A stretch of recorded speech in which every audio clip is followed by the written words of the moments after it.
Hi, welcome to the Gamesplainer. I'm Jeff the Gamesplainer, and today I'm gamesplaining Traintopia. This game is a 2020 release from Board and Dice, which plays 2 to 4 players. And look, I find that this game, for want of a better expression, it outstays its welcome. It's not a long game, don't misunderstand me. It just feels like, okay, we do the thing, and we do the stuff, and then we do it again, and we do it again, and we do it again. And we do that, like, I think it's 8 or 9 times, depending on the player count. And we get about halfway through, and I felt personally that it's like, okay, I've got to do this again. Okay. And other players sitting at the table when I've played the game have also had that feeling of, got to go again. Now, I understand the necessity for the length on the game, for the repetition of the stuff, because what you're doing in this game is you're taking your choice between a tile out of however many are out, or one of the meeples to put onto a train line, which will score various things depending on the color of the meeple.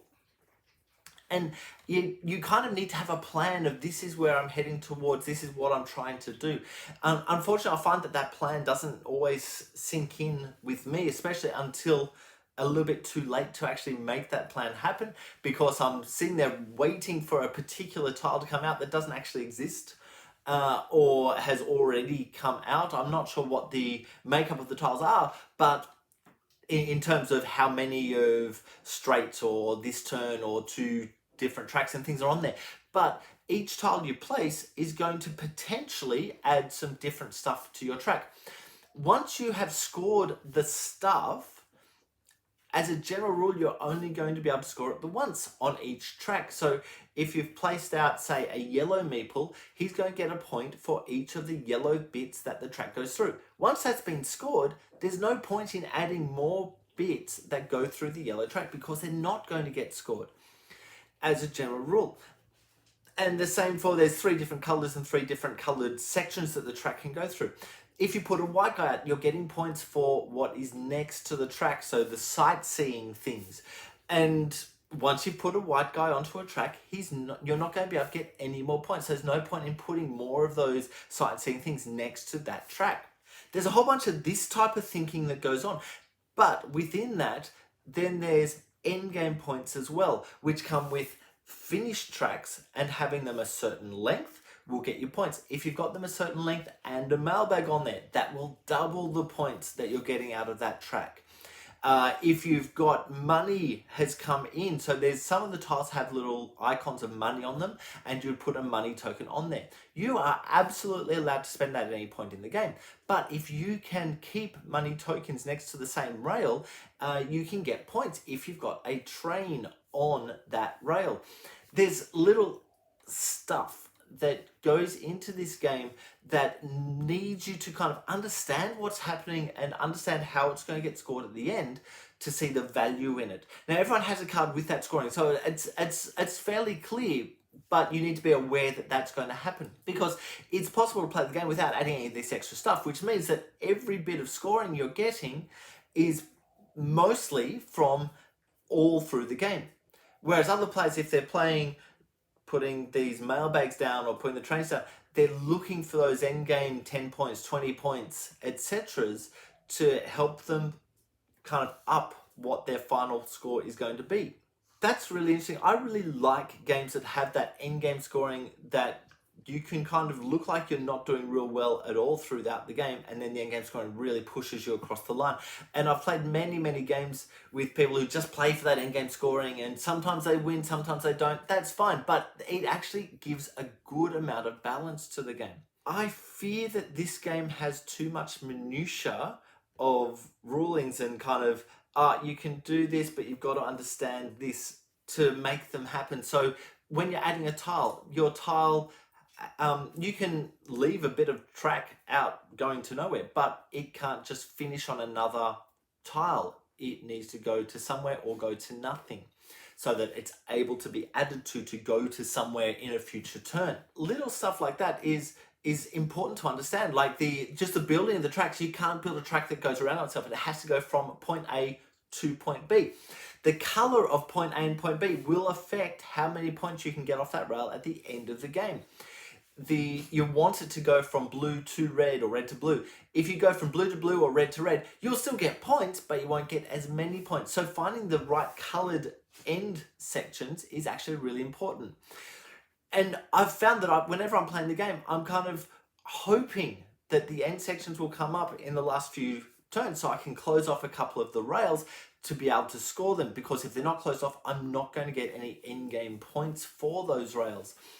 There's so much going on with this to kind of understand. Oh, the white guys, when you put the white guys on the track, they are tourists, so they're getting points for the sites they are seeing.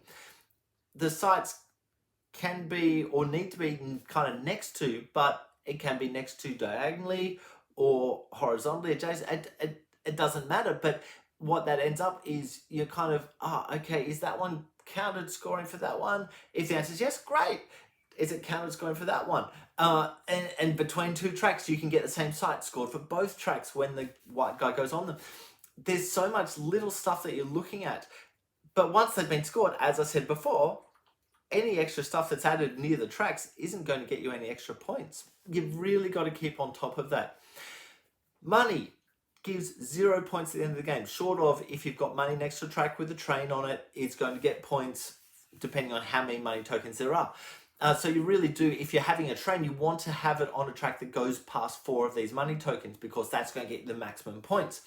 But you can spend money during your turn to take one of these tiles, which are sitting up there all the time and are always available, as well as having your turn of placing the thing that is available that turn. The stuff that's you're buying, there's some huge points potentially on those, or some really good bonuses on them. You just need to kind of make sure that they work in your rail system and they're worthwhile going after. You can spend money to get a different end game card. So you have an end game card which will give you some points depending on how difficult the thing they're asking you to do is, if you've done a thing. So for example, if you've got 3 closed lines, you'll get 8 money at the end of the game. I think I may be wrong on the number, but just go with it.